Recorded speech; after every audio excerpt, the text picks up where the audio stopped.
Hi friends, ప్రపంచంలో అనేక పేర్లతో పిలబడే పరమశివుడు ఎలా జన్మించాడు అనేది ఇవాళ మాట్లాడుకుందాం. ముల్లోకాల్లో ఆది అంతం చూడగలిగిన దైవం శివుడు అని చెప్తుంటారు. శివయ్య ముందు ఇతర శక్తులు విఫలమవుతాయి. శివపురాణం ప్రకారం శివుడిని స్వయంభుడు అని అంటారు. అంటే అతని పుట్టుక స్వయంగా జరిగింది. తల్లిదండ్రి లేరు. శివయ్యకు మరణం కూడా లేదు. విష్ణు పురాణంలో శివుని పుట్టుక గురించి చెప్పుకుందాం. విష్ణువు నుట్టి నుండి వాడే కిరణాల నుంచి శివుడు పుట్టుక జరిగింది అని చాలామంది చెప్తుంటారు. అతని నాభి నుంచి బ్రహ్మ పుట్టాడు. ఒకసారి శివుడు తన కాళ్ళను మర్దన చేసుకుంటుండగా ఆ మురికి నుంచి విష్ణువు జన్మించాడట.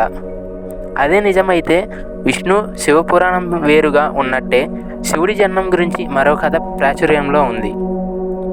బ్రహ్మ విష్ణు మధ్య చర్చ జరుగుతున్న సమయంలో మండుతున్న అగ్నిగోళంలా మహాదేవుడు వారి మధ్యకు వచ్చాడట. వారికి అలా ఎందుకు వచ్చిందనే విషయం తెలియలేదు. అప్పుడే ఒక శబ్దం వచ్చింది. ఎవరైతే స్తంభానికి అంతం ఎక్కడుందో కనుక్కుంటారో వాళ్ళే గొప్పవారిగా గుర్తింపు చెందుతారని చెప్తాడు. ఈ మాట వినగానే బ్రహ్మ ఒక పక్షి రూపంలా మారి ఆ స్తంభానికి దారి కనుక్కోవడానికి బయలుదేరతాడు. మరోవైపు విష్ణువు వరాహ రూపం ధరించి స్తంభానికి అంతం ఎక్కడుందో కనుక్కోవడానికి బయలుదేరాడు. చాలాసేపు వెతికాక వారిద్దరికి స్తంభానికి అంతం ఎక్కడుందో కనిపించదు. ఇద్దరూ ఓటమిని అంగీకరించి వెనక్కి వచ్చేస్తారు. ఆ తర్వాత శివుడు తన అసలు రూపంలో వాళ్ళిద్దరికీ కనిపించాడు. దీంతో బ్రహ్మ విష్ణువులు ఇద్దరు శివుడే గొప్పవారని నిర్ధారణకు వస్తారు. ఇంతకు మించిన శక్తి ఎవరి దగ్గర లేదు. ఈ స్తంభం కథ శివుని జన్మ గురించి కానీ, శివుని గతం గురించి కానీ, అంతం గురించి కానీ తెలియజేయలేదు. అందుకే శివుడిని స్వయంభూ అంటారు. శివుడికి అంతమే లేదని అంటారు. బ్రహ్మదేవుడు శివుడికి తండ్రి. ఈ కథను నిజం అనే నమ్మేవారు చాలామంది ఉన్నారు. శివుడు బ్రహ్మదేవుడి పుత్రుడిగా ఎలా మారాడో విష్ణు పురాణంలో ఉంది. భూమి, ఆకాశం, పాతాళం నీటిలో మునిగిపోయినప్పుడు విష్ణువు మినహా మరో ప్రాణి ఈ లోకంలో జీవించలేదు. అప్పుడు విష్ణువు శేషతల్పంపై తేలుతూ ఉన్నాడు. ఆ తర్వాత అతని నాభి నుంచి బ్రహ్మ జన్మించాడు.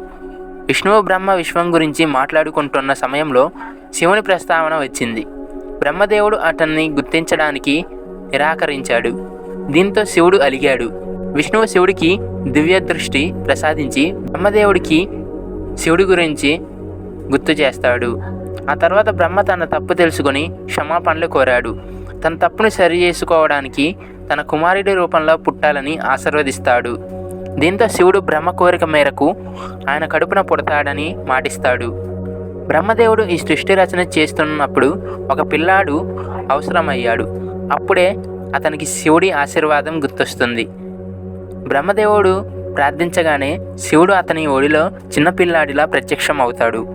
బ్రహ్మదేవుడు ఆ చిన్నారి శివుడి ఏడుపు వినగానే ఎందుకు ఏడుస్తున్నావు అని అడిగాడు. అప్పుడు ఆ చిన్నారి తనకు ఏ పేరు లేదని చెప్తాడు. అప్పుడు బ్రహ్మ అతనికి రుద్ర అని పేరు పెడతాడు. రుద్ర అంటే ఏడ్చేవాడు అని అర్థం. ఆ తర్వాత కూడా శివుడు ఏడుపు మానలేదు. దీంతో బ్రహ్మ వేరే పేరు పెడతాడు. అప్పుడు కూడా శివుడు ఏడుపు ఆపడు. శివుడు ఏడుపు ఆపేందుకు అతనికి 108 పేర్లు పెడతాడు. అలా బ్రహ్మదేవుడు శివుడికి పెట్టిన 108 పేర్లను భూమిపై రాసిపెట్టినట్లు శివపురాణం చెప్తుంది. ఈ వీడియో కానీ మీకు నచ్చుంటే లైక్ చేసి సబ్స్క్రైబ్ చేసి ఫ్రెండ్స్ అండ్ ఫ్యామిలీకి షేర్ చేయండి.